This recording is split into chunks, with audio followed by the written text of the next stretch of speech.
Shalom, call halal, Yahweh Shemi Awashai, Bahashim Makakodash. Double honors to the elder apostles and elder bishops of GMS, including the elders that came before them, that taught us his truth. Shalom and salutations to all the brothers out pushing the word, truth and in sincerity, the hopeful elect tabernacle of David, to the Akhwat that are listening and learning, being a pillar of rest, the 144,001 third, the hopeful elect of Israel, and the brother Yahshua, back with the WW3 Daily update. Shalom and salutations to you as well. We start right here at Joel 3 and 9, and I want to get this word ready. Get ready for war. Joel 3 and 9, say to the nations far and wide, get ready for war. Call out your best words. Let all your fighting men advance for the attack. In the NIV, prepare for war. All right? Get ready. All right? Prepare for holy war. All right? Holy war. Be eager to fight. Get ready for war. All right, these are not my words. These are Nate's words. All right. Who's Nate? The Canadian prepper. He's going to say, get ready. They are ready. The Poles are ready. They're ready. They're ready for war. Alert Europe at DEFCON 2. That's serious. Germany, who told on themselves and let communication slip, now their plans are known. Is that by happenstance? Is that on purpose? All right, 18 hours ago, Canadian prepper. Take it away, Nate. All right, this is your World War III update. I've just received some critical information from a source inside Poland that suggests that that country has now reached its penultimate stage of combat readiness, something akin to DEFCON 2. Combat what? Get ready. Combat readiness. Okay, listen again. Your World War III update? Is that what he said? All right, this is your World War III update. What does that mean, World War III update? Are we in World War III?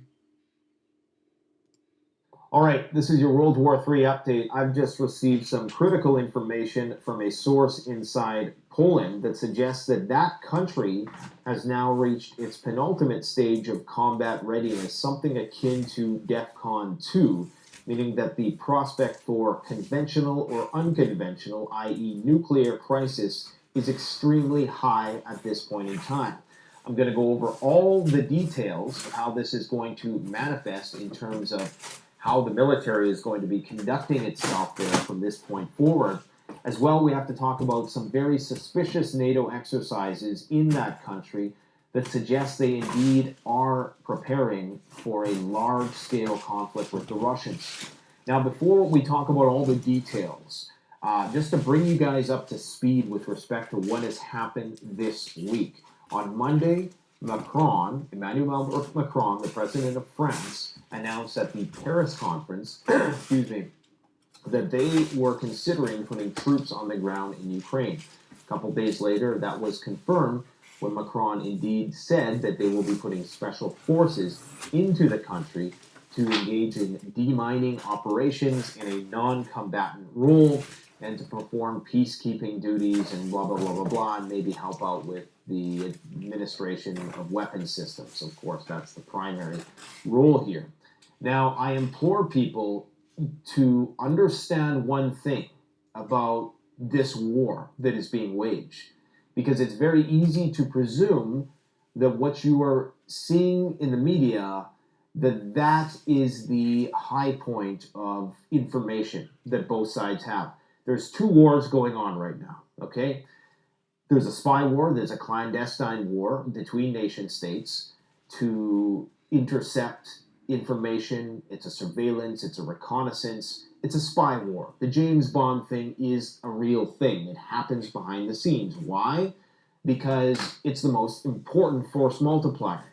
A little string of code, a single sentence of information can determine the course of an entire conflict.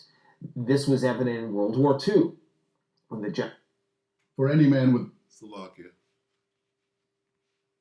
Listen to a little more of this. When the Japanese lost a crucial naval battle that essentially led to their demise. But information is the most potent thing. So the Russians are listening to our generals talk, and our generals are likely listening to the Russian generals talk.